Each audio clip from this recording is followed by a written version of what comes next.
Нека преминем на Ефесяни 6 глава. Къде отиваме? Ефесяни 6 глава.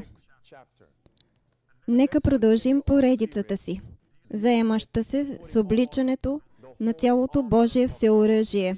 Ефесяни 6 глава. Нека започнем с стих 10. Гледаме седмата част от това всеоръжие.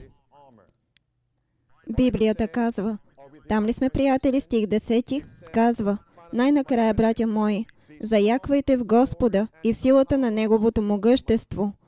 Облечете се в пълното Божие всеоръжие, за да можете да устоите срещу хитростите на дявола. И стих 18 ни казва седмата част от всеоръжието.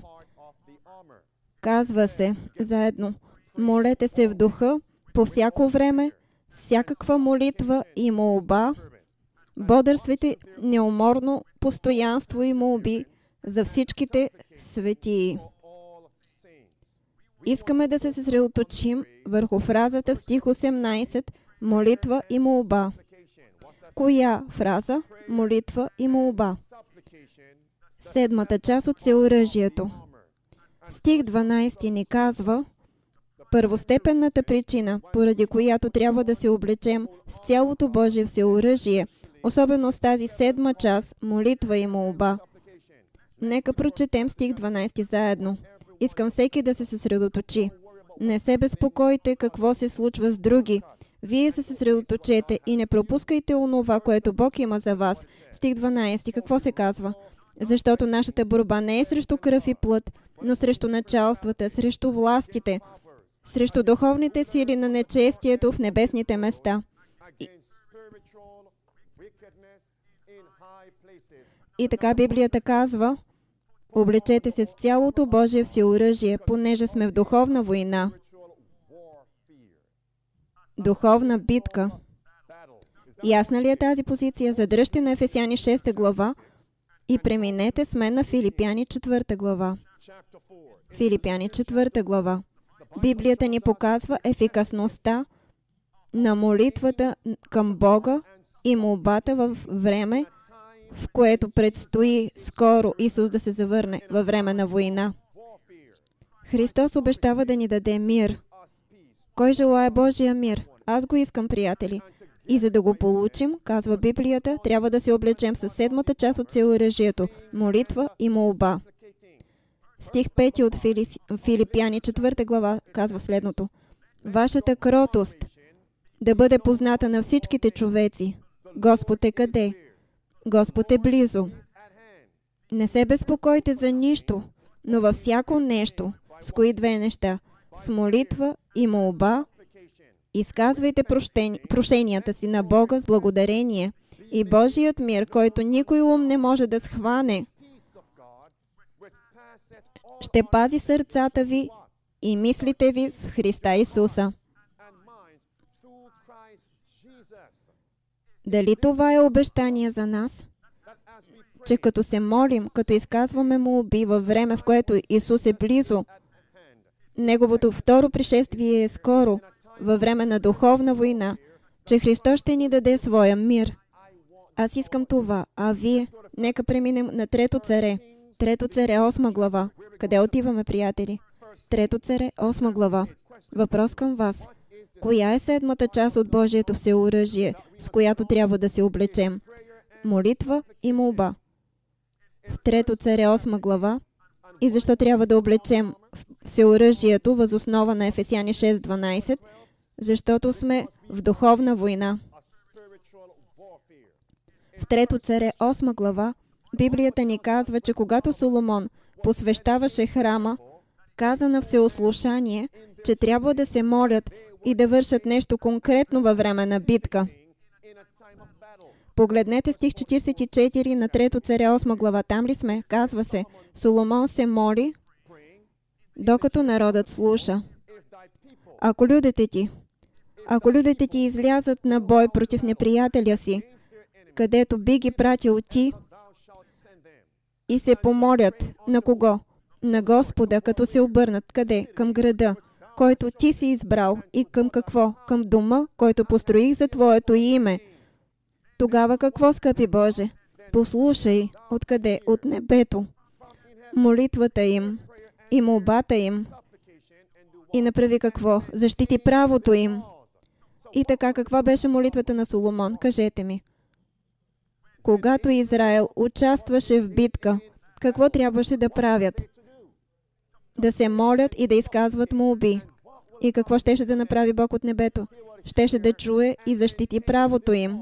Щеше да чуе и да види да води техните битки. Дали това е нещо, което би трябвало да ни насърчи, а сега земното светилище достигна до своя край, когато Христос умря на Голготския кръст. И така, на кое светилище трябва да посветим сега молитвите си? На небесното светилище. Срещаме ли войни по целия свят сега? Има ли войни навсякъде около нас? И войните, които наблюдаваме сега, много скоро ще се устремят срещу Божия народ.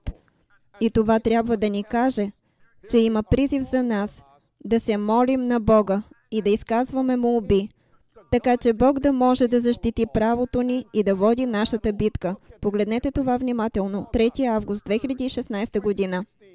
Казва се, въоръжени служители и обучени кучета поемат по кое? Улиците на Лондон. През цялото време от онова намушкване с нож на Ръсел Скуер. Живеят ли Божии хора също в Лондон, във Великобритания? Да. И това, което виждаме тук, с стъпки и ходове. Следете ме, приятели. С стъпки и ходове, водещи към смъртен указ в тези страни, водещи до полицейска държава. Погледнете това. CNN, Лондон, разполага с 600 допълнителни полицаи след терористичните атентати из Европа.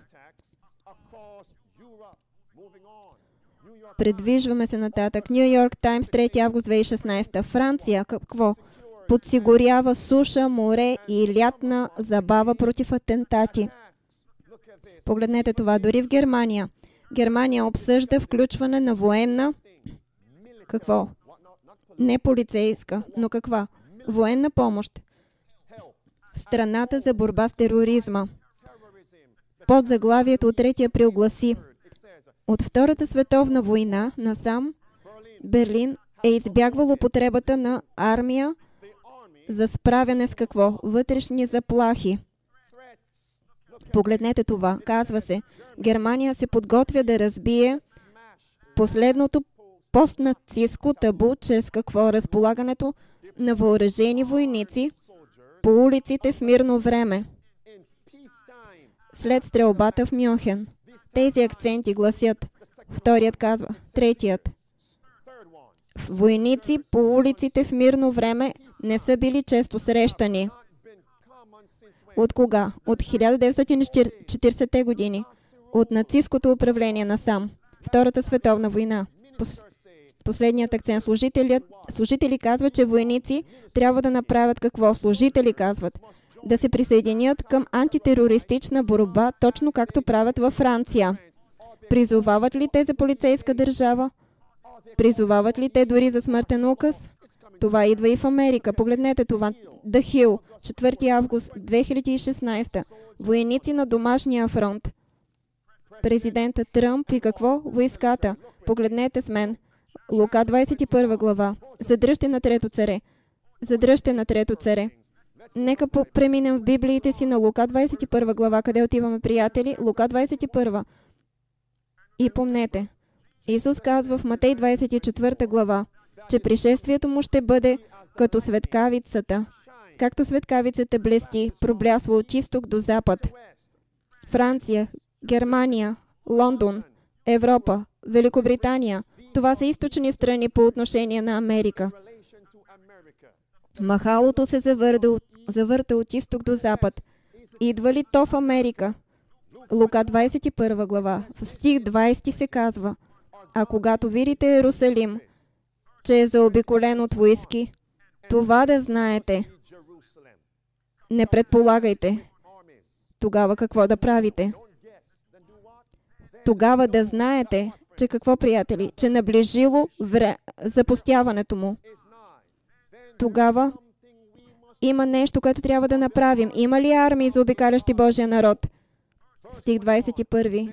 Тогава уния, които са в Юдея, нека бягат в планините, и които са всред града, нека да излязат вън, а които са в околностите, да не влизат в него. Защо?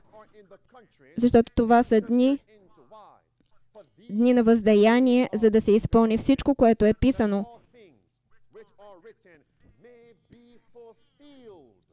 Погледнете това. Виждаме ли необходимост да се подготвим? Физически, духовно, да се облечем в цялото Божие всеоръжие? Виждаме ли необходимост да провеждаме деен евангелизъм преди вратите на възможността за достигане на души да бъдат затворени? Казва се, погледнете това, Ню Йорк Таймс, 27 юли 2016. Папата казва какво? Светът е във война. Но тя не е религиозен конфликт. Това е измама. Понеже самата дума война идва до нас от Бога в контекста на религиозен конфликт. Какво казва Откровение 12:7 до стих 9? И стана война на небесата между Христос и Сатана. Въпрос: за какво се водеше войната в небето, която причини изхвърлянето на Сатана? Войната се водеше за поклонение. Исаия 14 глава от 12 до 14 потвърждава това. И какво каза Сатана на Христос тази пустиня на изкушението? Третото изкушение. Всичко това ще ти дам, ако паднеш и ми се поклониш. Затова противопоставянето при война е в контекста на религията. Това е религиозна война. Откровение 12:17 казва какво?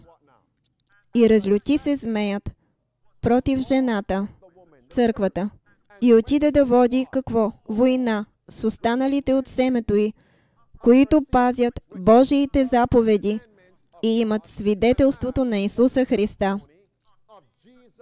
Самата дума война идва до нас в конфликта на религиозно воюване. Виждате ли как той заблуждава? Антихристът. И какъв е крайният резултат? Преминете с мен на Битие 16 глава. Къде отиваме? Какъв е крайният резултат? Докато наблюдаваме тези войни, ставащи по света, крайният резултат е следният. Църквите, религиите се обединяват. Нациите сега се обединяват, за да се борят срещу така наречения мюсюлмански терорист. И много скоро тези църкви и нации, които се обединяват, ще се обърнат срещу кого? Божия, спазваш заповедите народ. Затова тези войни ни показват, че надписът от ръка е на стената. Предстои преследване на Божия верен народ. Битие 16 глава, стих 11 говори за Исмаил. Чуйте ме. Коя религия посочва към Исмаил като свой баща? Ислямът. И самият контекст на Исмаил е преследване. Исмаил ненавиждаше. Исмаил преследваше Исак. Затова как бихте могъл да кажете, господин Папа, господин Антихрист, че светът е във война, но тя не е религиозен конфликт. Погледнете това, стих 12.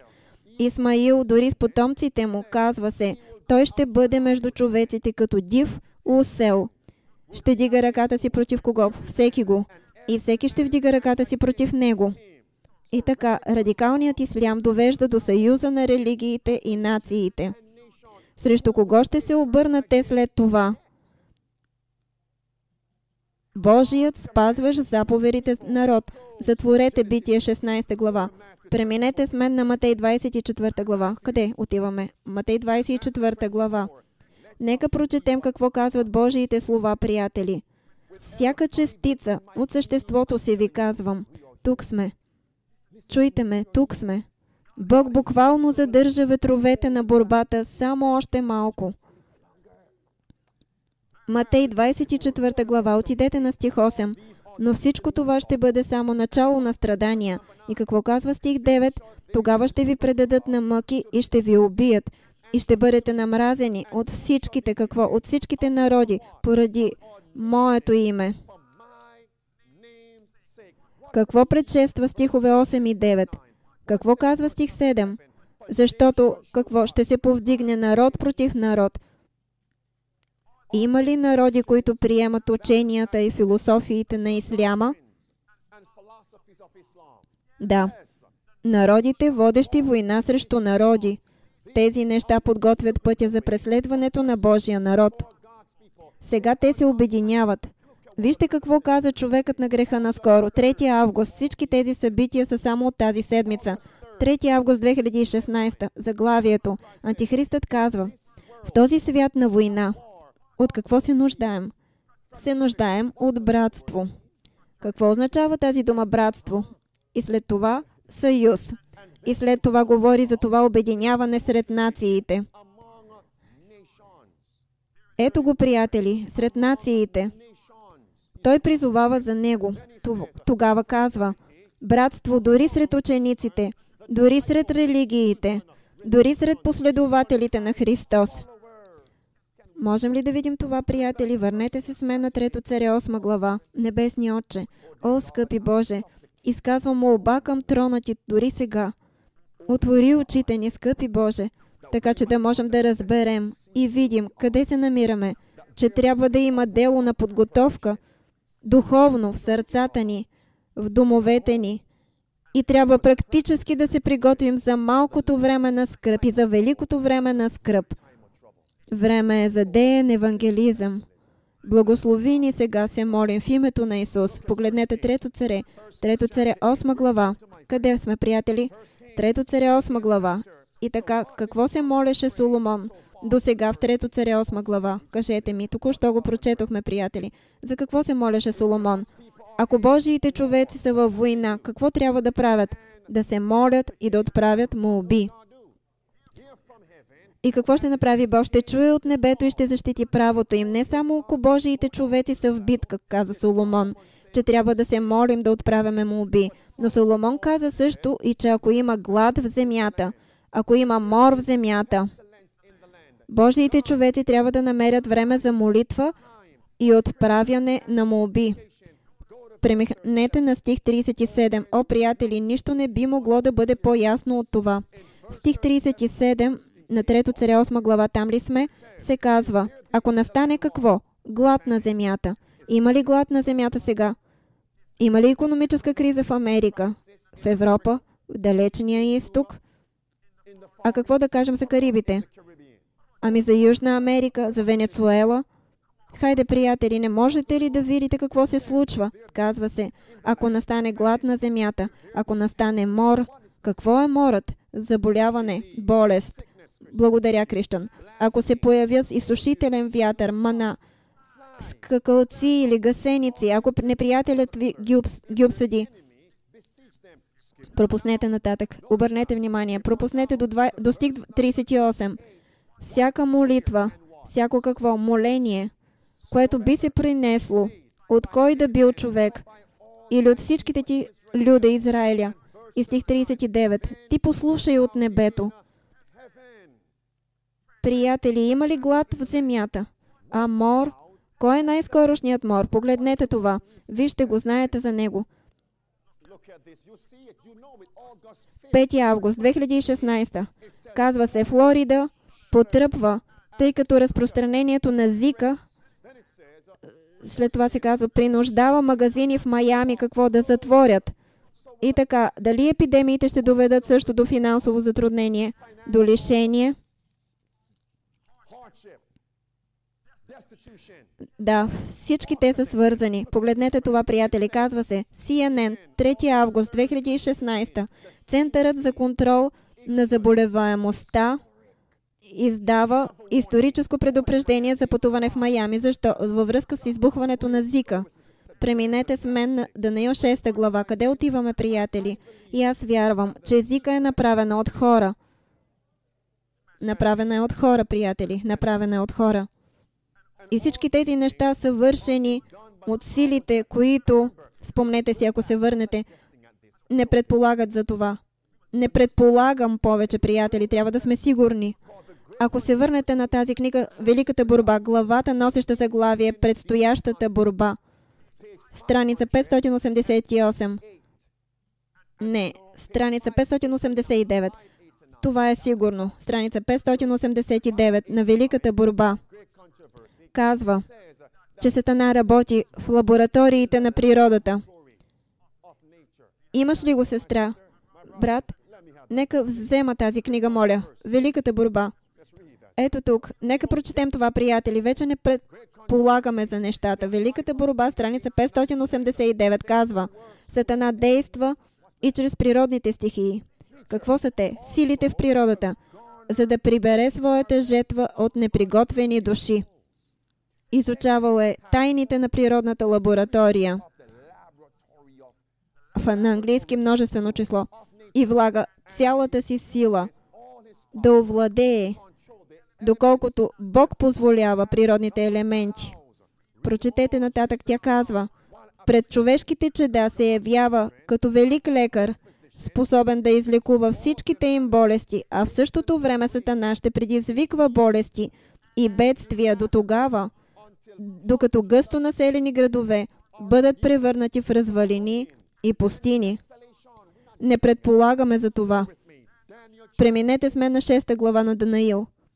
И така, какво казва Соломон, че трябва да направи Божият народ, когато има глад, мор, изсушителен вятър, мана, скакалци, гасеници, докарващи болести?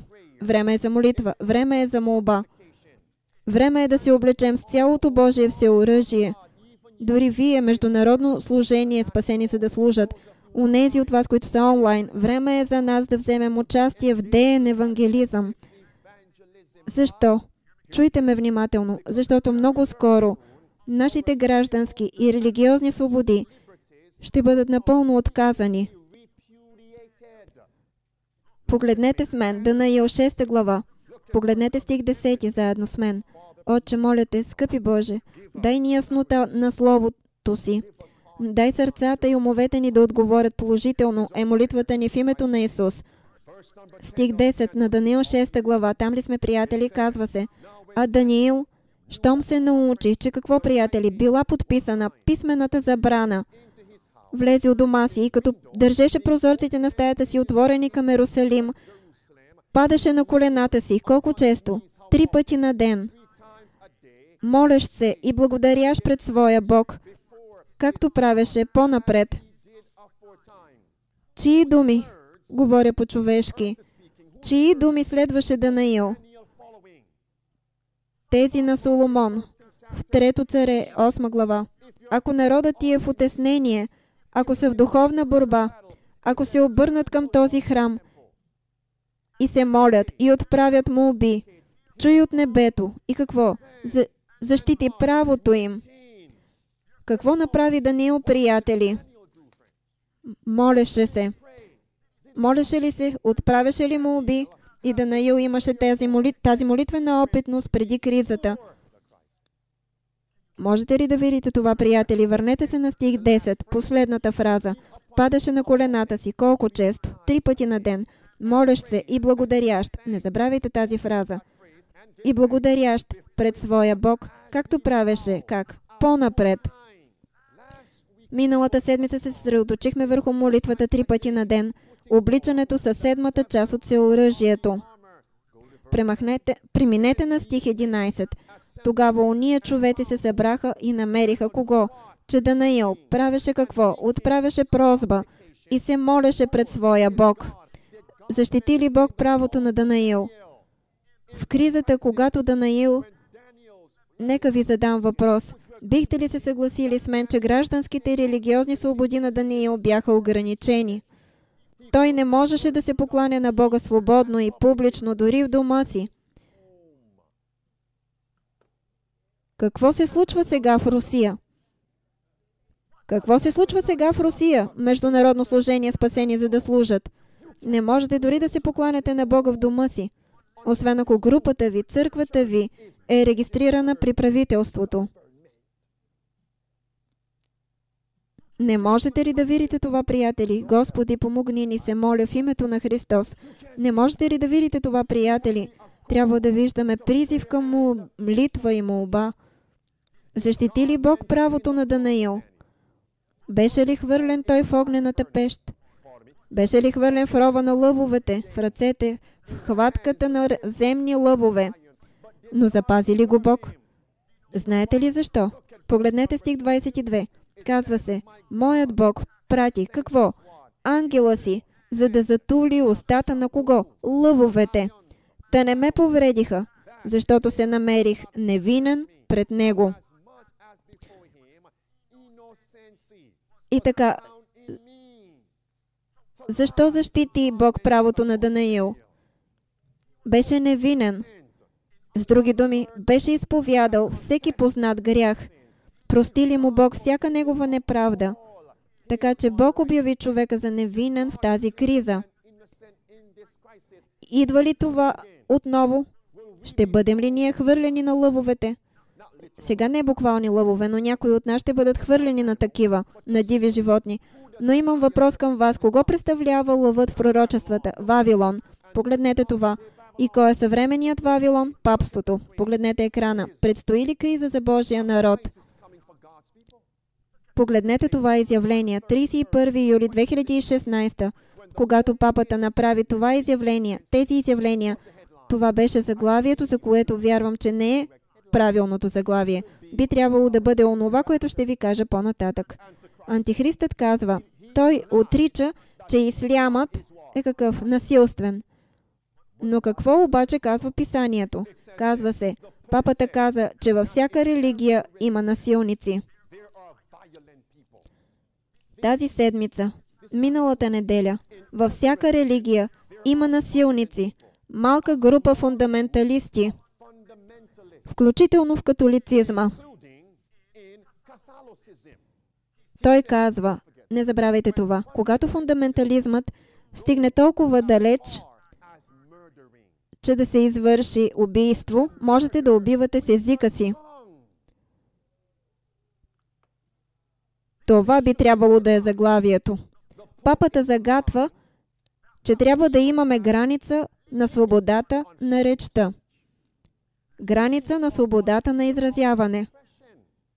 Защото ако убивате с езика си, това означава, че онези, които говорят отрицателно за други и друга религия, са фундаменталисти. Те са терористи.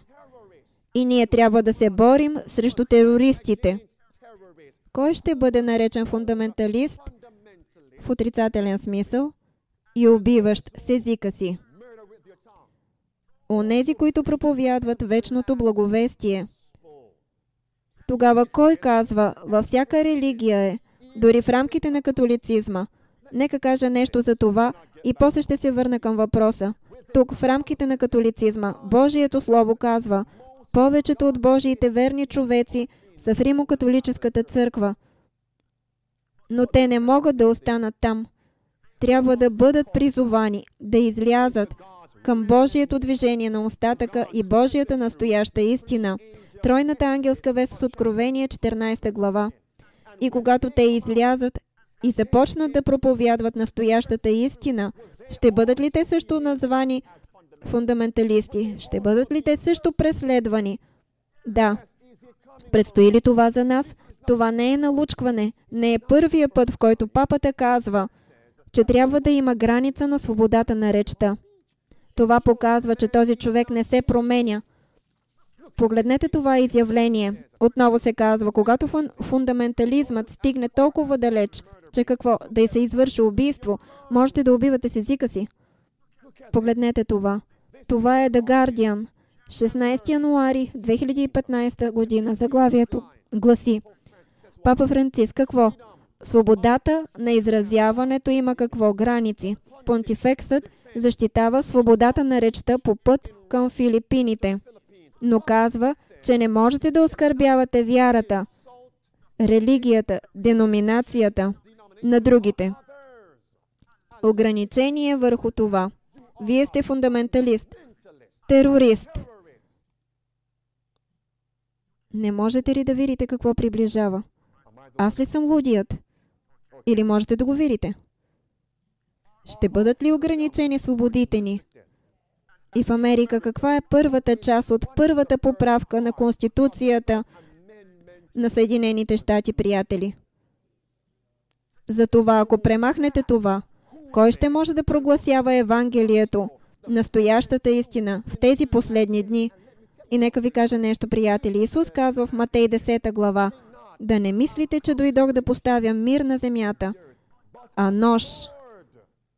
Божиите слова режат. Бихте ли казали амин? Наближава. Погледнете това, приятели. Дори Хилари Клинтън през февруари 2016 тя казва, време е хората в Америка да оставят на страна своите религиозни убеждения в полза на общото благо. А сега, кой казва това? Оставете на страна религиозните си убеждения в полза на общото благо. Какво е общо благо? Чии думи бяха тези? Тези думи представляват римокатолическото учение. Нищо чудно, че помощникът на Хилари Клинтън, Тим Кейн, е какъв? Обучавано и образовано от езуити лице.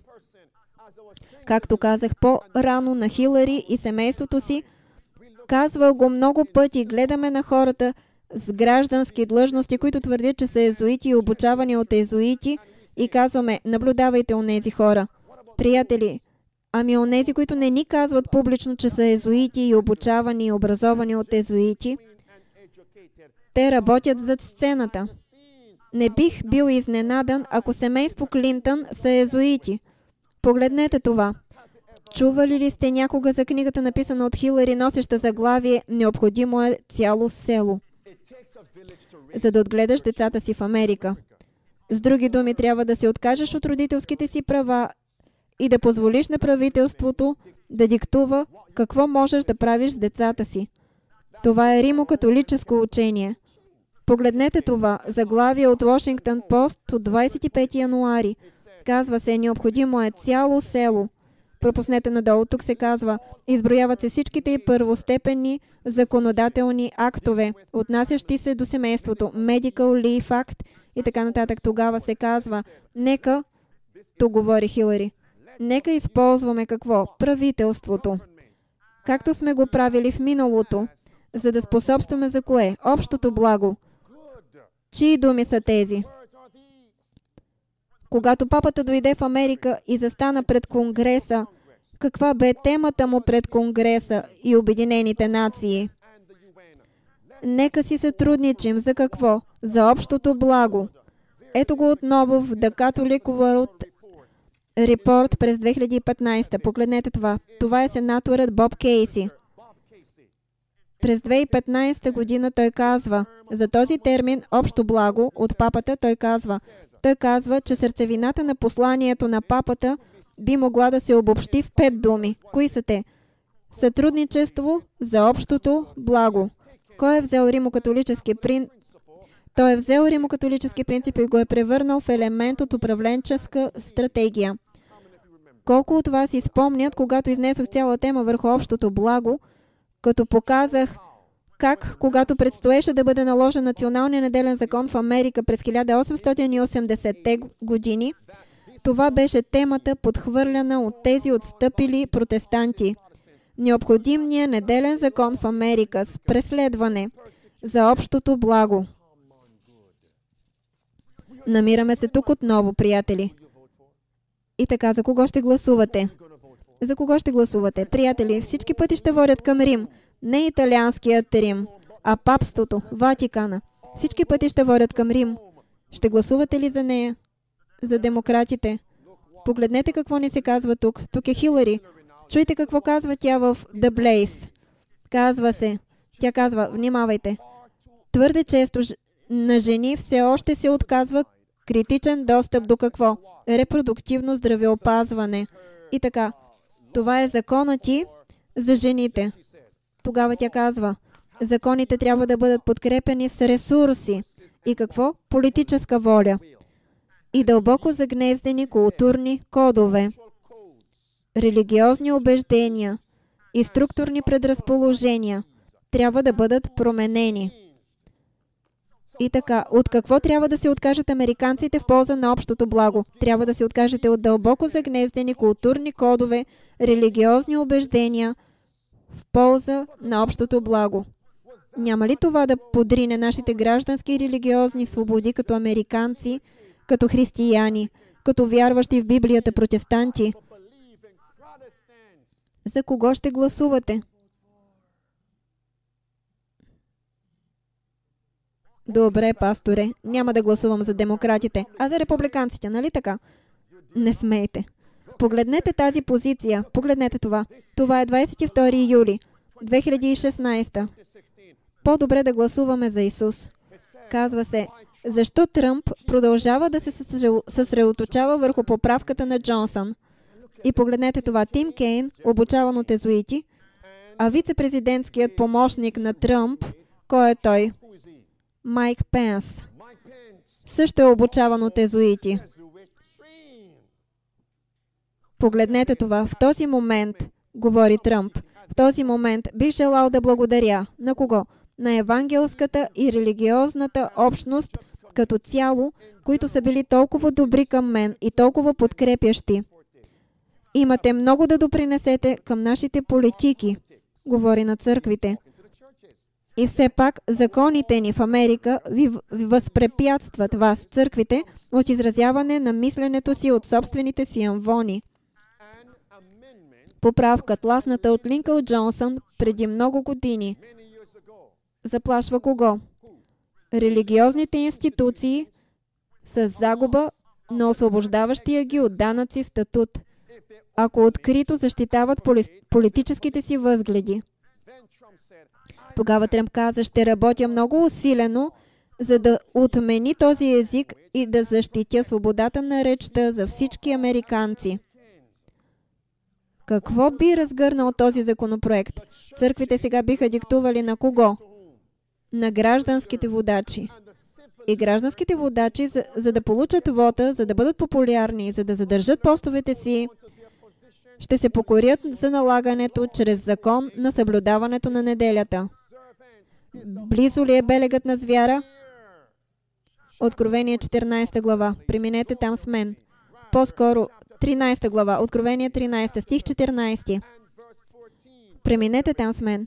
Не можем ли да видим това, приятели? И някои от вас задават въпроса, защо изразходва пастора толкова много време за настоящите събития?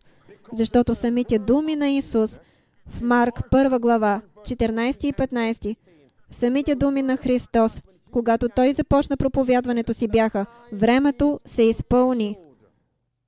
Това означава, че се случваха събития. Божието царство е близо.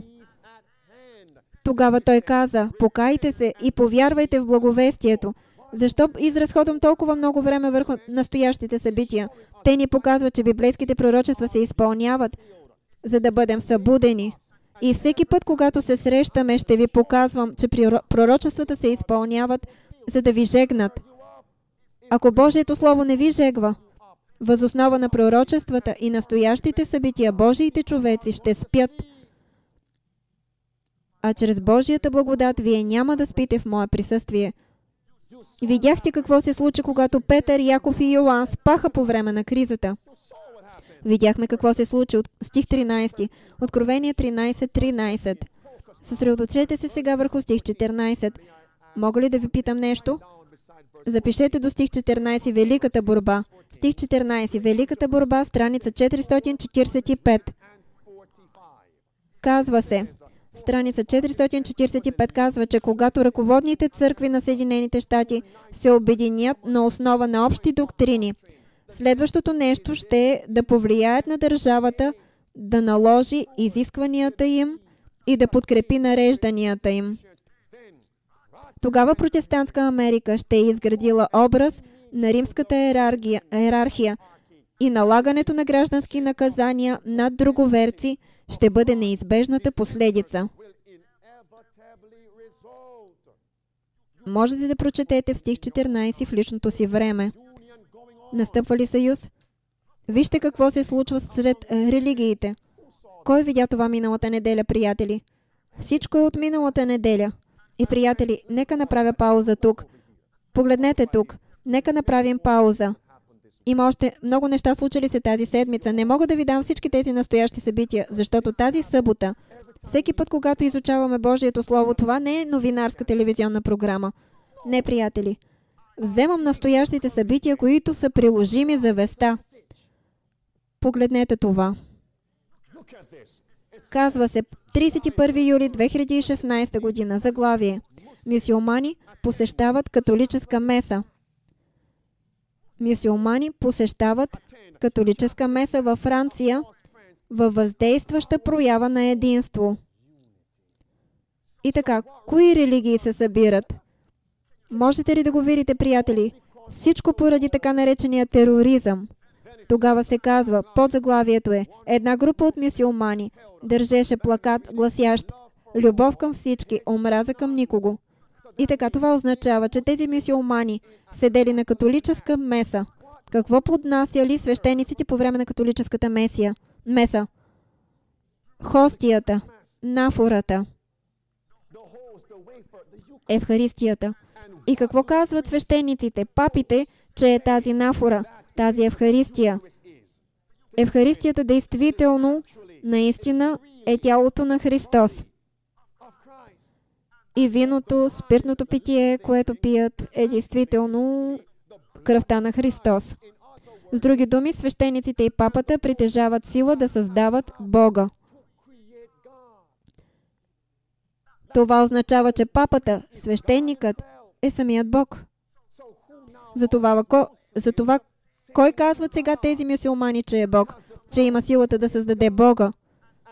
И ето, слушайте, ето защо папата каза наскоро, че Мария е стълбата към небето. Ето, приятели, Папа Франциск, Мария, 28 юли 2016. Мария е какво? Стълбата, по която Бог пое, за да слезе и да се приближи към нас. Сега можете да видите защо той направи това изявление. Защото католиците почитат Мария. Познайте коя друга религия почита Мария? Мюсюлманите. Фатима, майката от Фатима. Това е Мария. Така наречената Мария, това е демон наречен Мария. Ето защо той каза, че Мария е тази стълба към Бога. Можете ли да видите това? Други религии почитат Мария. Така наречената Мария.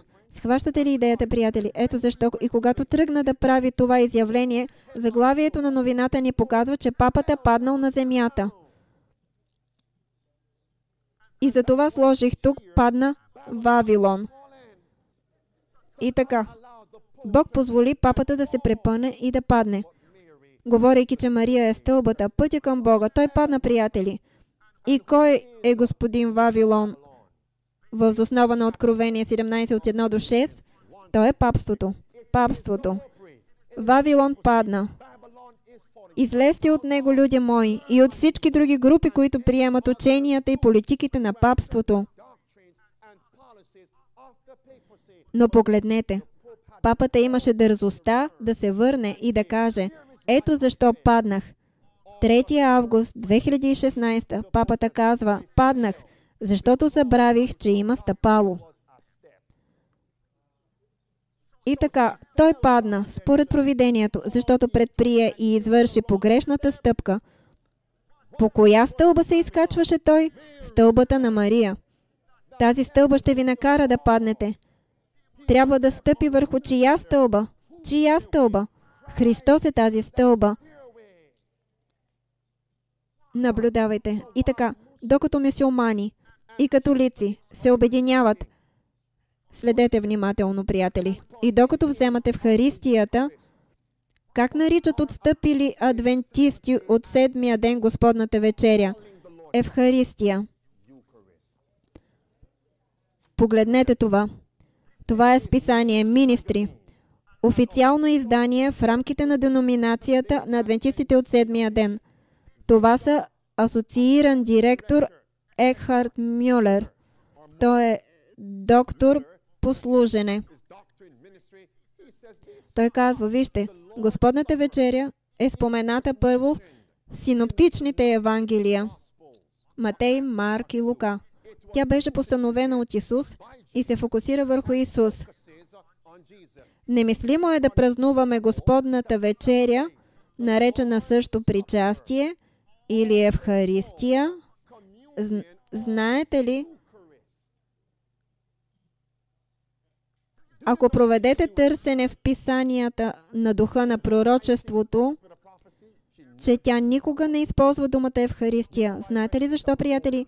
Тя е римокатолически термин. В книгата Великата борба тя я използва веднъж, показвайки как римокатолиците наричат тази Евхаристия самото тяло на Христос.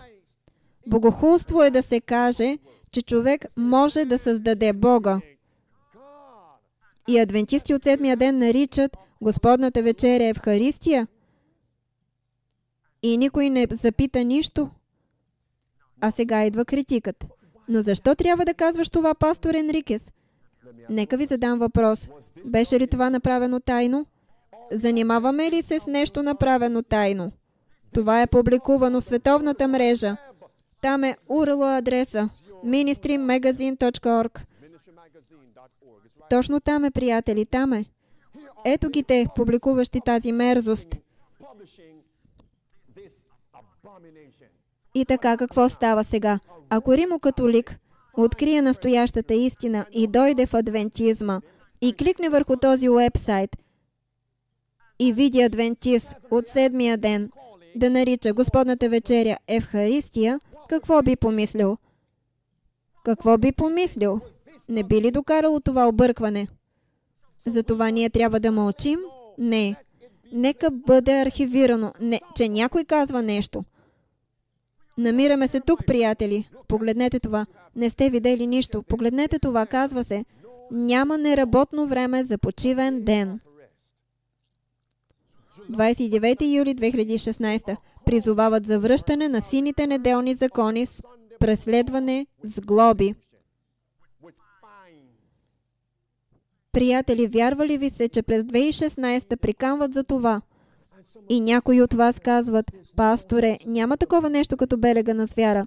Няма такова нещо като предстоящ национален неделен закон с преследване, с невъзможност за купуване или продаване. Освен ако почивате в неделя, посещавате църква в неделя, участвате в неделна литургия и няма да можете да посещавате църква в събота. Това никога няма да стане, пасторе. Ами погледнете отново. Най-скорошното доказателство. Казва се: вижте, чуйте. Никой ли не се придържа към библейското изискване? Помни съботния ден, за да го освещаваш, или на седмия ден трябва да си починеш. Кой ден той нарича седми, приятели? Неделя. Много не го правят. Като, например, колко далеч сме стигнали в това отношение през миналия век, едно обявяване на неделните закони с дата от 1911 дава следните забрани.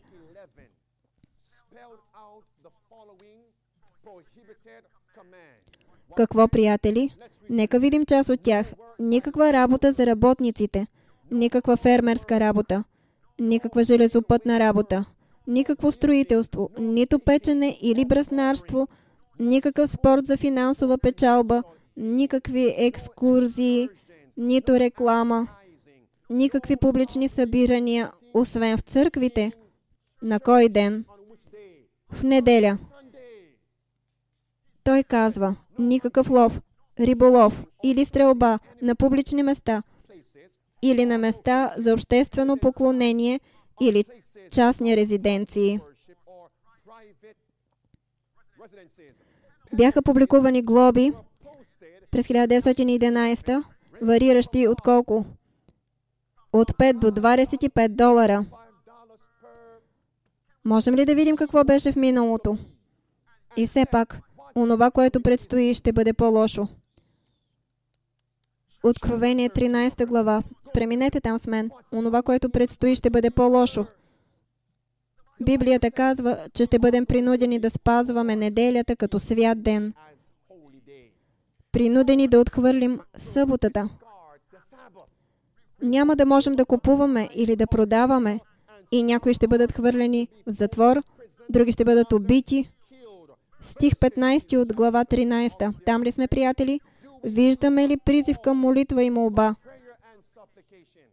Призив да се облечем с цялото Божие всеоръжие. Призив към деен евангелизъм, преди да е станало твърде късно. Можете ли да го видите, приятели, нали? Кажете амин, ако можете. Стих 15, нека прочетем. И позволи му да се даде дишане на звяровия образ, така, щото звяровия образ да продума, също и да направи да бъдат избити ония, които не се покланят на звяровия образ. Стих 17, за да не може никой какво да купува или да продава. Пристига ли това отново? Погледнете това, приятели, в съответствие с Вестание 31 юли, миналата неделя. В Market Watch се казва, Папа Франциск обвинява. Какво, приятели? Той обвинява глобалната икономика, а не исляма, за тероризма. И така, кой трябва да бъде обвиняван? Какво трябва да бъде обвинявано за тероризма? За намушкванията в Европа, за кланетата в Европа и Америка. Какво трябва да бъде обвинявано? Кой, той казва, трябва да бъде обвинявана глобалната финансова криза. Добре ли звучи това? Звучи добре, нали така? Тогава как ще поправим финансовата криза?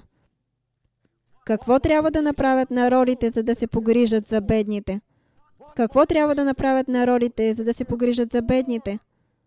Той казва, в крайното изречение, в последното изречение той казва, и така денят за почивка, неделя, съсредоточен върху Евхаристията, хвърля светлината си върху цялата седмица и ни потиква към по-голяма загриженост за какво? Природата и бедните. За това какво трябва да наложат народите, за да се грижат за бедните. За да разрешат глобалната финансова криза, те трябва да наложат неделята. Колко близо сме тогава, приятели? Колко близо? Затова виждаме ли нужда, както Даниил, да се молим и да отправяме молби към Бога? Виждаме ли нужда? Какво беше намерен да прави Даниил, когато беше подписан законът? Какво беше намерен да прави 3 пъти дневно? Искам да ви задам въпрос. Имате ли молитвен живот? Господи! Имате ли молитвен живот? Силен, последователен молитвен живот? Имате ли лично посвещение? Чуйте сега. Това не е за да ви осъдя. Не. Това е номер 1, за да ни покаже, че събитието е толкова близо, че нямаме още много време за похабяване и губене. То е за да ни жегне към действие. И второ, трябва да кажем, Господи, не знам за какво говори този пастор, понеже молитва и молба, не знам какво означават тези неща. И ако бъде казана истината, мнозинството от нас не знаят какво означават те. Тогава как мога да ви кажа, облечете се с цялото Божие всеоръжие, със 7-та част от всеоръжието, молитва и молба, ако не знаете какво означават и какво представляват? Има ли смисъл казаното от мен? Исус е този, който трябва да ни даде тези неща. Преминете с мен към Захария 12 глава. Къде отиваме? Захария 12 глава. Ето защо мнозина от нас са толкова слаби духовно. Ето защо даваме на Бога тези празни обещания и ги нарушаваме. Казваме, Господи, ще върша добро от днес нататък, но след това нарушаваме тези обещания. Не преживяваме значението на моленето и молбата. Преминете с мен. Захария 12 глава. Там ли сме, приятели? Интересно е, че в здравната вест, когато влязох тук, това беше един от стиховете ви. Казах, виж колко е добър Бог. Той свързва точките. Погледнете стих 8. Захария 12:8. Там ли сме? Какво се казва тук? В оня ден Господ ще защити ерусалимските жители. Слабият между тях в оня ден ще бъде като кого? Ще бъде като Давида. Колко от вас се чувстват непригодни за кризата? Колко от нас съзират слабостта и неподготвеността си да посрещнем второто пришествие на Христос? Колко от вас? При мен и двете ръце са вдигнати. Колко от нас се чувстват слаби, немощни, за да се срещнат с идещия Голиат? Колко от нас? Моите ръце са вдигнати и двете. И така, какво трябва да правим? С какво се облече Давид? Духовно. С цялото Божие всеоръжие.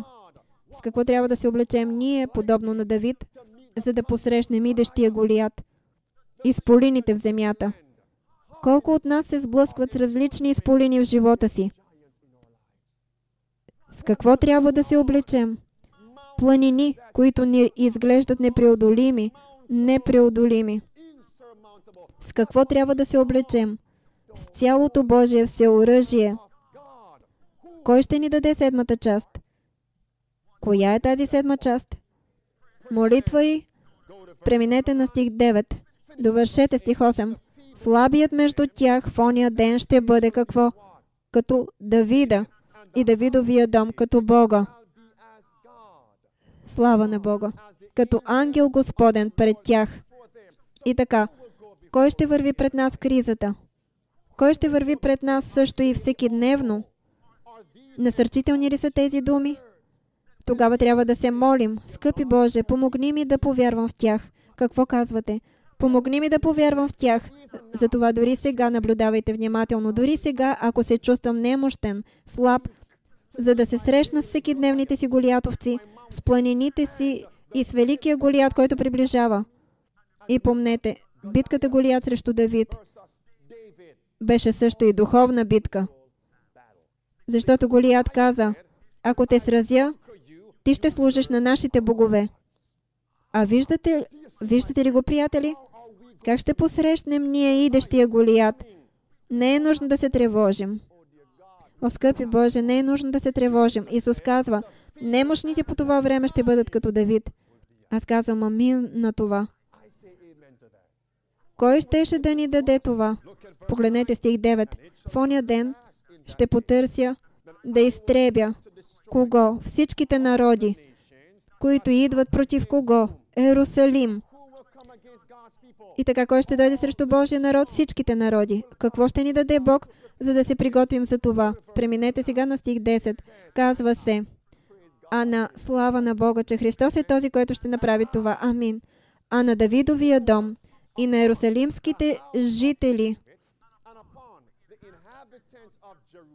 ще излея дух на кои две неща?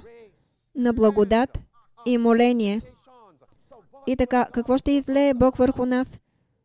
Така че слабите могат да бъдат силни в Господа, както беше Давид.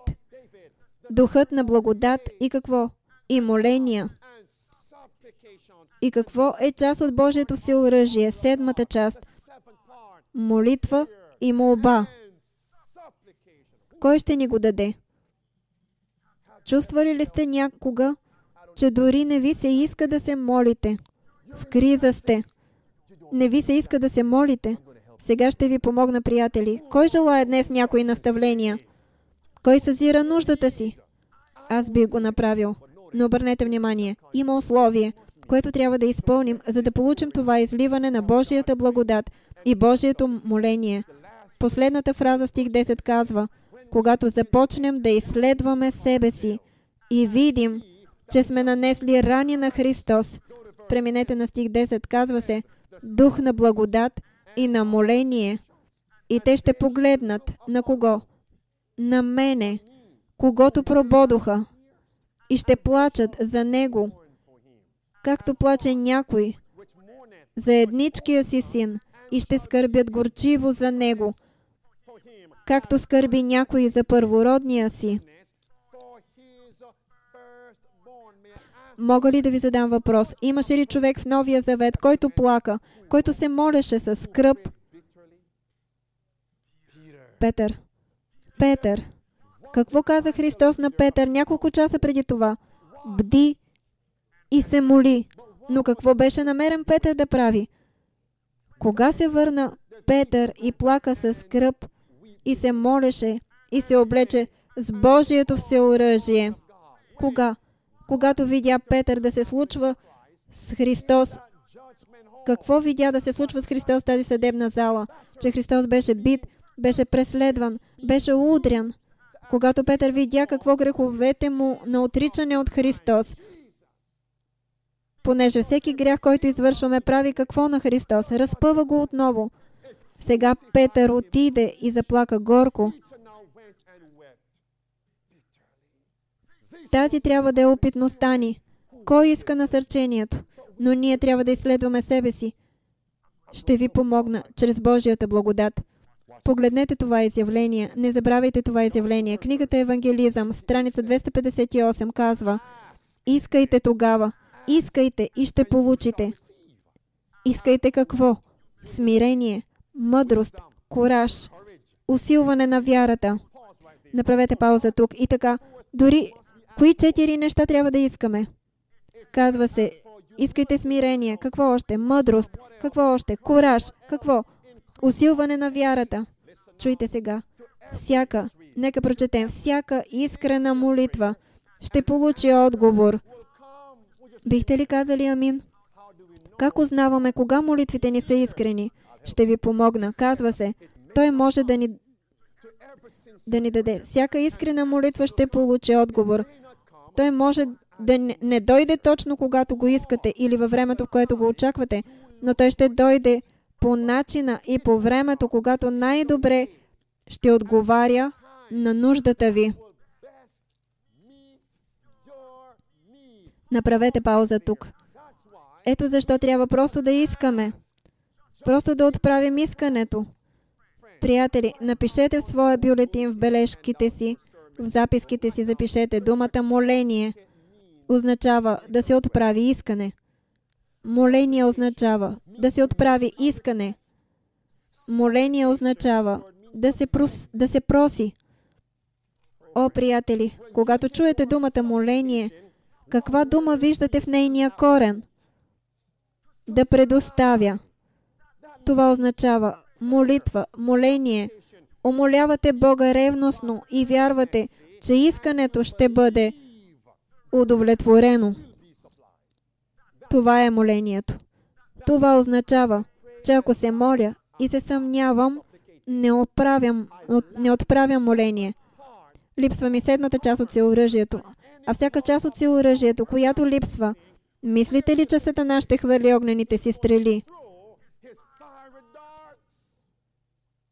О, приятели, можете ли да видите това? Молба. Отправяте искането си. Умолявате Бога, но в ума си вярвате, че искането ще бъде дарено, ще бъде удовлетворено. И Павел казва: О, моят Бог, Филипяни 4 глава, моят Бог ще направи какво? Знаете ли го? Моят Бог ще снабди всичките ми нужди, всичките ви нужди. Според какво? Своето богатство в слава. Затова трябва ли да искаме? Трябва ли да се молим? Трябва ли да отправяме молби? Отново, какво означава отправянето на моление? Отправянето на ревностно искане. И какво? Вярването, че то ще бъде дарено. Но кога ще бъде дарено? В Неговото време, когато се нуждаем от Него най-много. Казвате, пасторе, значи трябва да чакам през цялото време. Погледнете това. Следващото изречение казва: молитвите, които отправяте в самота. Това за вас ли се отнася, приятели? Молитвите, които отправяте в самота, в тегоба. Вие ли сте това? И изпитания. Бог отговаря. Не винаги, слушайте, не винаги според очакванията ви, но винаги за ваше добро. Все още не казвайте амин. Моля ви. Чел съм този цитат отново и отново и току-що тази сутрин видях нещо. Последната фраза казва, последното изречение: молитвите, които отправяте в самота, в тегоба. Това вие ли сте? И изпитания. Бог отговаря: слушайте сега, не винаги според очакванията ви. Това означава, че на някой от тях Той отговаря според очакванията ни. Виждате ли го, приятели? Сега можете да кажете амин. И така, има някое искане, което отправяме в самота, в тегоба, в изпитание. И кажете, и казваме: скъпи Боже, благослови ме по този начин. Той би го направил по същия начин, но сега има други. Той не винаги би отговарял според очакванията ни, но винаги за наше добро. Затова, ако се моля: Господи, благослови ме по този начин, искането не е удовлетворено по онзи начин, Трябва ли да загубя надежда? Би ли трябвало вие да изгубите надежда? Преминете на Евреи 5 глава. Защо? Защо не губим надежда? Ще дойде. О, приятели, преминете с мен. Къде отиваме? Евреи 5 глава. И така, какво ще излее Христос върху нас? Духа на благодат. И какво още? И моление. И какво отново означава тази дума моление? Ревност на молитва. С вяра в какво? Че исканията ще бъдат удовлетворени. Какво ще направи Христос за нас?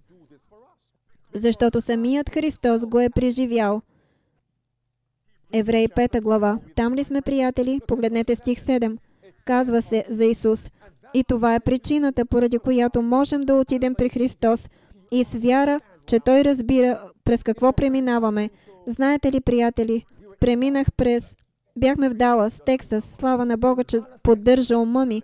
В Далас, Тексас, и след това някои хора дойдоха и задаваха въпроси. Имаше едно конкретно семейство, което дойде след това и каза: пасторе, как постигам победа над самоубийствени мисли? И след като познавам Божието Слово и какво да се направи, бързо взех това на себе си. Чувствал ли съм се някога така? Да извърша самоубийство? Да. И бързо се върнах в Ямайка. В онези години на депресия. Бързо се върнах и осъзнах. Онова, което Бог ме опъти да направя, беше да отворя онази малка Библия. Само Нов завет с псалми и притчи. Всичко, което има храстите отзад задния двор. И когато започнах да чета един ден, както съм ви казал и преди, прочетох псалми и притчи стих след стих наплътно в продължение на 2 години. Когато стигнах до Матей 5 глава, второто изкушение беше примамването на Исус от Сатана да извърши самоубийство. Той каза на Христос: хвърли се долу. Какво е това, приятели? Самоубийство. Самоубийство. И когато прочетох това в Матей 4 глава, това беше нещото, което ми даде разбиране, че Исус разбира през какво преминавам. Той разбираше това принципно. И тогава прочетох, че Той е способен да ме предпази от падане. И докато стоях там, това семейство може да слуша сега онлайн. Докато стоях там и споделях своето свидетелство, тъмните облаци върху лицата им се промениха. Дори най-голямата дъщеря започна да се усмихва. Сега вярвам, че не трябва да се поддавам на тези чувства. Всичко, което трябва да направя сега, е да променя посоката на мисълта, да я върна при Христос. Хранете ума със Словото, пейте песни. Направете мислено задълбочено пътуване до нещо по-добро. И мисълта ще ви напусне на момента. Но тогава им казах, мисълта се върна. И се препънах. Но си спомних какво да направя, като се върнах. Приложих формулата. Бог ще ми даде сила. И днес мога да кажа, 6 август 2016, по Божията благодат днес повече нямам мисли за извършване на самоубийство. Христос разбира през какво преминаваме. Съпругата ми може да не разбира. Вашият съпруга може да не разбира, но някой го прави. Ето защо Той казва: аз ще ви дам молитвата и молбата, купнежа да се молите. Преминете на стих 5, Евреи 5, 7. Отче, моля те, скъпи Боже, моля те, помогни ни днес, в името на Исус. Стих 7, там ли сме? Казва се: Той е Христос в дните и плътта си. Какво означава това? Той беше човек, човешко същество, като принесе със силен вик и със сълзи какво? Молитви и молби на този, който можеше да го избави от смърт, и като биде послушан поради благоговението си. Ако и да беше син, пак се научи на послушание от това, което пострада. Стих 9. И като какво се усъвършенства, стана причина за вечно спасение за всички, които му са послушни. Преминете отново на стих 7. Когато Христос се молеше, когато Христос отправяше молба с силен вик и сълзи, какво казва следващата фраза? На този, който... Какво? Който можеше да го избави. Това означава, че когато Исус се молеше, Той вярваше, че Отец може да избавя. С какво отношение би трябвало да се молим? Хайде, приятели, с какво отношение би трябвало да отправим искането, че моят Бог може да снабди всичките ми нужди, според богатството в славата си? Как беше усъвършенстван характера на Христос като човешко същество? Как? Чрез молитва и молба. Ето защо това е седмата част от всеоръжието. Тя усъвършенства характера. Това означава, че ако не овладея с Божията благодат науката на молитва и молба, характерът ми няма да бъде съвършен. Вашите характери няма да бъдат съвършени. Но слава на Бога, поради това, че Исус превъзмогна, стих 9 казваше, Той стана причина за вечно спасение. Той е и авторът и завършителят на вярата ми. Авторът и завършителят на вашата вяра. Преминете с мен на Яков 5 глава. След Евреи идва Яков. Къде отиваме, приятели? Яков 5 глава. Погледнете това изявление, докато преминаваме към Яков 5 глава. Казва се следното. Пътят към Христос, страница 94. Приятели, в битка ли сме? В духовна битка ли сме? Трябва ли да се облечем с цялото Божие всеоръжие? И коя е тази седма част от всеоръжието? Молитва и молба. Казва се, пътят на Христос, страница 94. Първото изречение казва, заедно. Какво казва? Хайде, какво се казва? Тъмнината на злия обгръща онези, които пренебрегват молитвата. Казва се, защо синовете и дъщерите на Бога да нямат желание да се молят, когато молитвата е ключът в ръката на вярата за отваряне на небесната съкровищница, където са съхранени безграничните авуари на всемогъществото. Какво означава безгранични? Няма граница. Без граница. Какво означава всемогъщество? Без всесилие. И така, тук сме ни аз, казващи, о, колко съм слаб. О, отказвам се. Къде за нас се съхранява всемогъществото? В небесната съкровищница. Как можем да отворим тази съкровищница? Казва се, молитвата е ключът в ръката на вярата. Това са молитвата и молбата, защото молба означава да се моля ревностно, с вярата, че искането ми ще бъде удовлетворено. Това е молитвата на вярата. Вижте, нека прочетем това. Без какво, приятели? Но все още не съм ви казал как да се молите. Амин, приятели. Всичко, което правя, е да създам апетит за вас. Казва се, без непрестанна молитва и усърдно бдение, ние сме в опасност да станем безгрижни и да се отклоним от правия път. Противникът непрекъснато се стреми да препречи пътя докъде е до умилостивилището. Така че да не можем чрез ревностни молба и вяра да придобием благодат и сила да устоим на какво? На изкушението. Яков 5 глава. Преминете там с мен. Яков 4 глава. Погледнете стих 15. Искам да се съсредоточите върху първата част на стих 15. Там ли сме, приятели? Казва се заедно. Какво се казва? И молитвата, която е с вяра, ще направи какво? Какво, приятели? Молитвата, която е с вяра, ще направи какво? Ще избави страдалеца. Нека направим пауза. Бог ще ни я даде. Молитвата с вяра ще направи какво? ще спаси страдалеца. Почакайте за момент. Това означава, че ако не се моля с молитвата на вярата, няма да бъда спасен. О, виждате ли? Коя молитва спасява? Коя молитва спасява? Хайде, коя молитва спасява болния? Молитвата с вяра. Кой ни дава вяра? Къде практически намираме вяра? В Словото. Цитирайте заедно с мен. Римляни 10:17. Римляни 10:17. Заедно. Какво казва той? И тъй. Вярването е от слушане, а слушането от Христовото Слово. И така, къде трябва да намерим вярата да се молим? В Божието Слово.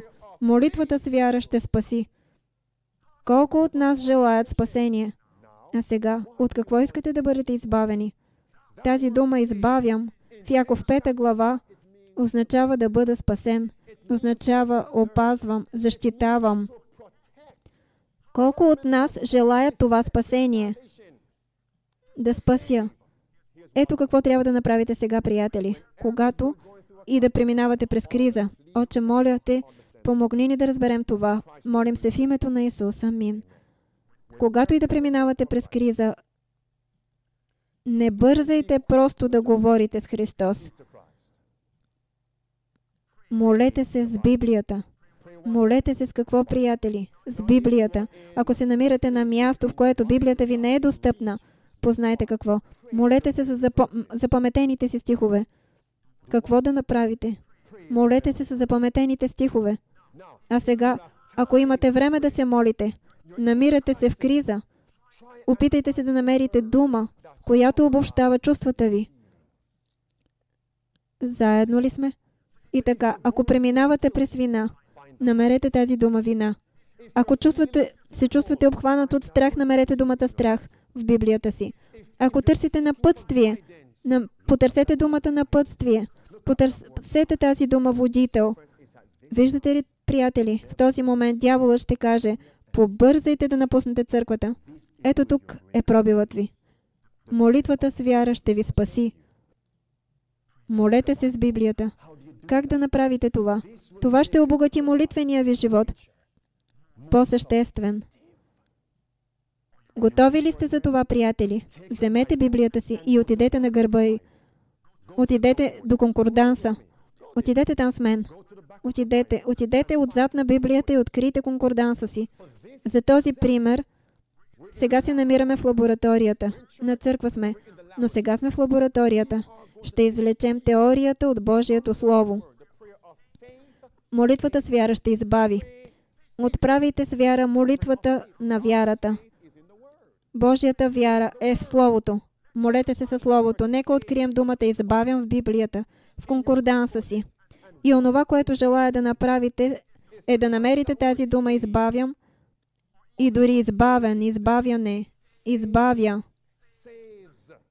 И онова, което трябва да направите, е да прочетете стиховете, главно в псалмите. Ще ви помогна, приятели. Давам ви своята опитност. Прочетете онези стихове в псалмите. Напишете псалми. Хайде, напишете псалми. Тогава впишете думата притчи. И така, когато намерите онези текстове, които споменават спасявам, започнете да четете онези стихове, които се намират в псалми, в притчи, също и в книгата Исаия. Исаия е евангелският пророк в Стария Завет. Псалми, притчи, понякога Еклесиаст, но псалми, притчи, започнете там и книгата Исаия. Тогава се разклонявате в евангелистите Матей, Марк, Лука и Йоан. Молитвеният ви живот, животът ви на общение с Христос, християнският ви живот, духовният ви живот ще се извиси с няколко стъпки по-нагоре с Исус. Това е, което е нужно да направите. Имам тук няколко текста. Преминете на Псалом 55. Сега бих желал да ми дадете един в книгата Псалми. Добре, дайте ми още един. Добре. Дайте ми още един. Хубаво. Сигурни ли сте? Сигурни ли сте? Добре, дайте ми още един. Избавям. избавям. Добре. Ще стигнем до там. Още някой. Добре, още някой. Преминете с мен на Псалом 55. Ето какво правим. Къде отиваме, приятели? Псалом 55.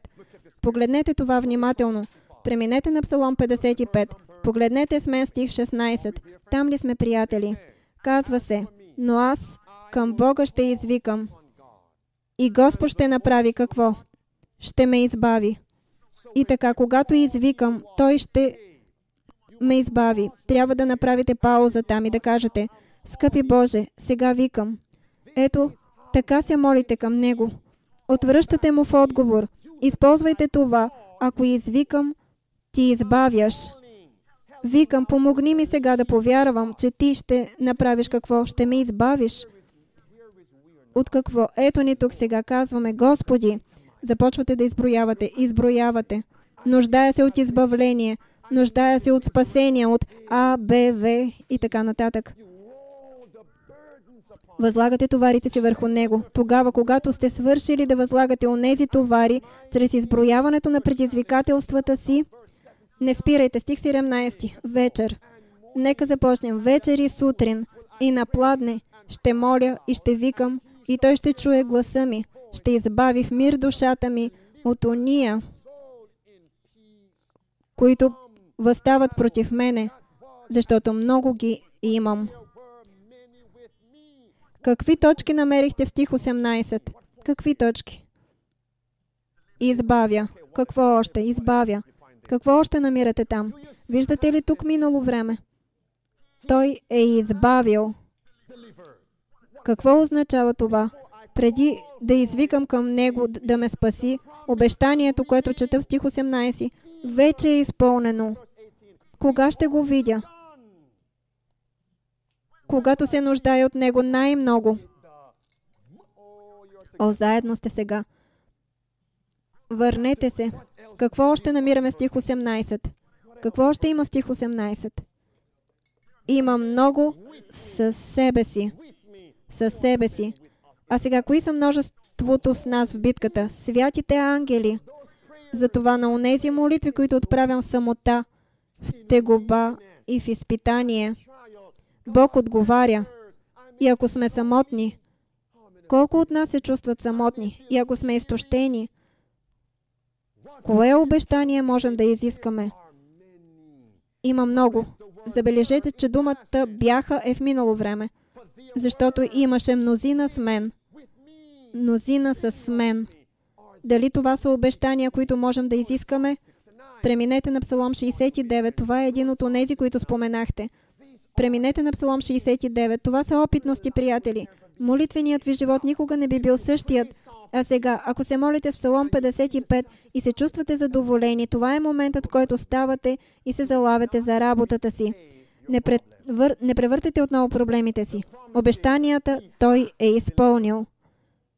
Когато се върнете, о, Господи, какво правите? Завързвате ръцете на Бога и се съмнявате в Бога. Това не е молитва с вяра, а молитва на съмнението. А молитвата на съмнението не може да избавя. Бихте ли казали амин? Ако все още усещате глад, искате допълнително съдържание, се връщате на конкорданса си и намирате следващия псалом. Някои от тези псалми ще бъдат приложими, някои няма да бъдат. Но ще намерите тези, които са. Преминете на Псалом 69, погледнете стих 1. Каква е първата дума там? Нека прочетем. Избави. И когато се молите, не се молете с затворени очи. Отворете очите си и се съсредоточете върху Словото. Казвате, избави ме. Четете думите едва малко по-високо от шепот. Избави ме, Боже. Защо? Защото водите стигнаха до душата ми. Направете пауза там. Каква картина се изобразява тук? Водите стигат до душата ми. Давя се. Тогава спирате и казвате, Господи, поради А, Б, В, Г в живота си, се чувствам, сякаш умирам. Това е. Преминете сега на стих 2. Потъвам в дълбока тиня, гдето няма какво? Твърдо място да застана. Стигнах дълбоки води, където потопът ме покрива. Изнемогвам от викане. Гърлото ми е изсъхнало. Очите ми чезнат, докато чакам моя Бог. Ще избави ли Той, приятели? Избави ме, Боже, от това преживяване. Ще го направи ли, приятели? Вижте това. Преминете на Псалом 145. Не, запишете Псалом 145, 14 до 19 стих. Защо? Нека отидем там. Преминете на Псалом 145. Все още ли сме в псалми? Възлюбени, онова, което се нуждаят Божиите човеци, е практическо благочестие. И съжалявам за вас, ако мислите, че това не е за вас. Къде отиваме, приятели? Моля ви, местни спасени, за да служат и онези зад граница. Вкарайте това в действие. Молитвеният ви живот никога няма да бъде същият. Задръжте на Псалом 145. Преминете с мен на Матей 8 глава. Нека сравним двете. Къде отиваме? Матей 8 глава. Спомнете ли си, че казах, спомнете онези текстове от псалми. Амин.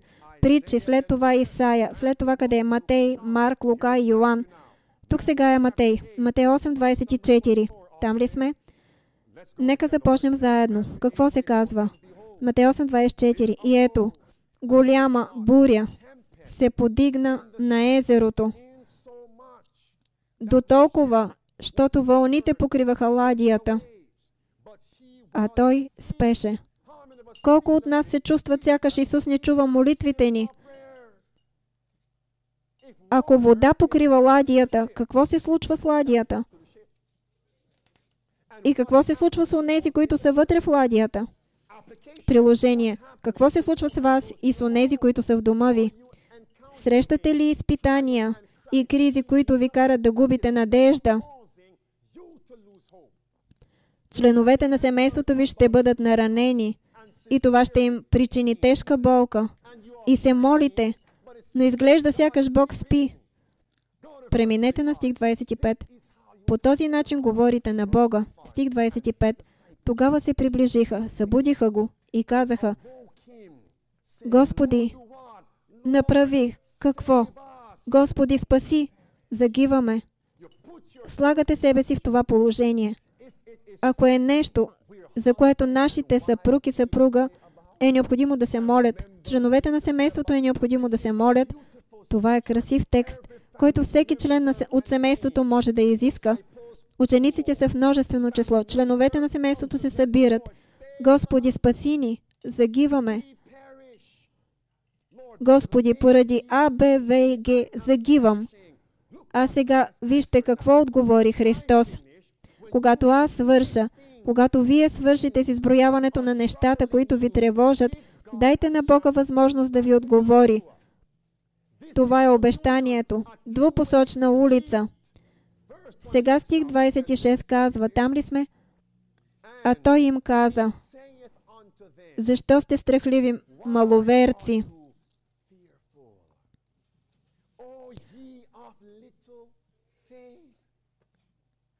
Тогава стана, смъмра ветровете и вълните и настана голяма тишина.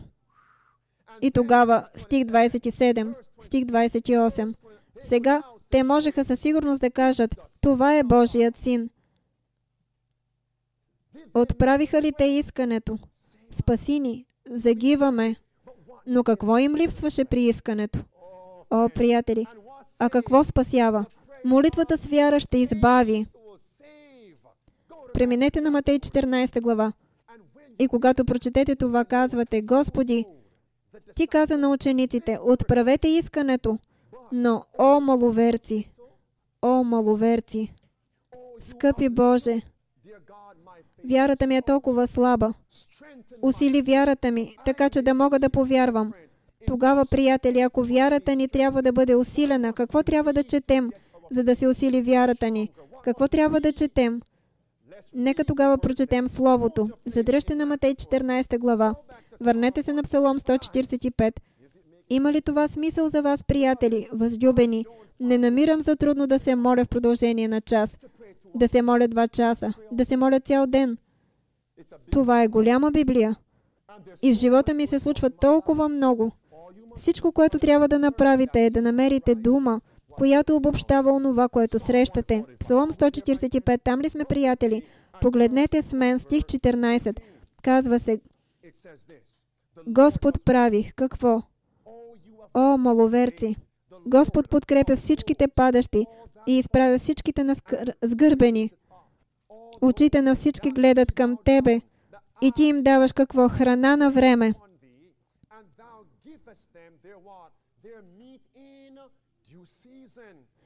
Отваряш ръката си и удовлетворява желанието на всичко живо.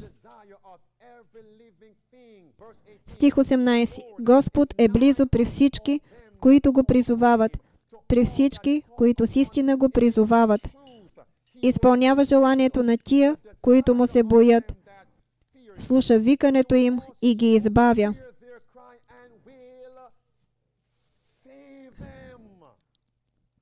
Но ще спаси кого? Онези, които го призовават с истина. Скъпи Боже, живял съм лъжа. Мога ли да се очистя, скъпи Боже? Но Ти каза, че ако изповядам, изпълнявам условието. Скъпи Боже, чувствам се сякаш падам. Твоето слово казва, че ще ме вдигнеш. Помогни ми да вярвам, че вече си ми дал сила.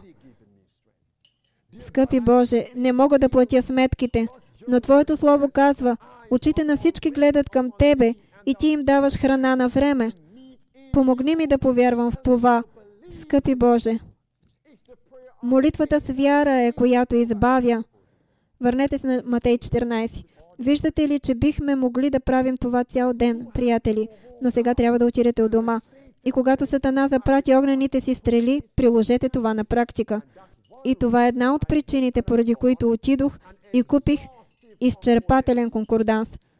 Защото този в моята Библия е ограничен, съкратен е. Искам всички думи в Псалми, всички думи в Притчи, всички думи в Исаия, в Матей, Марк, Лука и Йоан. Матей 14 глава. Погледнете стих 30. Там ли сте, приятели, на стих 30? Казва се в стих 30. Но като виждаше вятъра силен, направи какво? Оплаши се. Като потъваше, извика, казвайки: Господи, избави ме. И Исус веднага простря ръка, хвана го и му рече: Маловерецо, защо се усъмни?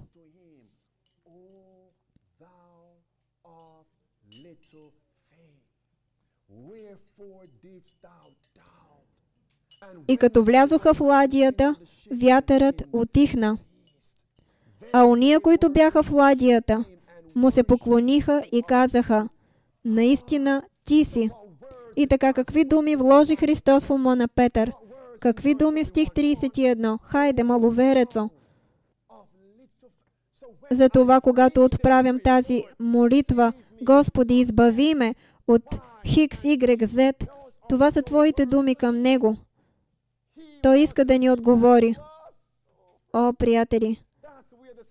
Там е силата. Какви думи даде Христос на Петър? О, ти, на кого говори Той в този момент? На мен. На кого говори? На вас. Тогава сте задоволен. Казва се в стих 31. И Исус веднага простря ръка. Знаете ли какво винаги казвах? Господи, Ти незабавно избави Петър. Аз все още виждам проблемите си, кризите си. Какво става, Господи? Още ли спиш? И тогава си спомних. Той няма винаги да отговаря въз основа на моите очаквания, но винаги за мое добро. Не когато аз се нуждая от Него, но в собственото му време. Преминете на Псалом 42. Тук правим заключението. Къде отиваме? На Псалом 42. Това е молитвата с вяра, която избавя. И духовният ми живот никога не е бил същият. Затова, когато някой дойде при мен и ме попита: Пасторе, как да се моля? Как да отправя молба? Как да получа истинска християнска опитност? Не трябва да ходя да прочета книга от безбожни автори. Мога да се върна към Библията, духа на пророчеството, заедно с моята опитност. Това е, което желаят хората. Божието Слово и вашата опитност. Ако не притежавате цялото всеоръжие, Как можете да насърчавате други хора да се облекат с всеоръжието, ако не знаете как да се молите? И да си кажем истината, колко от нас се молят, като молитвите им са толкова хладни, толкова празни, сякаш се молим на статуя, на листо. Молитвите ни трябва да бъдат истински. Молете се с думите от Писанието. Бихте ли казали амин, приятели? Нека привършим. Псалом 42. Псалм 42. Погледнете с мен стих, о, приятели. Стих 1. Какво се казва, приятели? Както какво? Както еленът пъхти за водните потоци, така душата ми въздиша за Тебе, Боже. Жадна е душата ми за Бога, за живия Бог. Кога ще дойда и ще се явя пред Бога?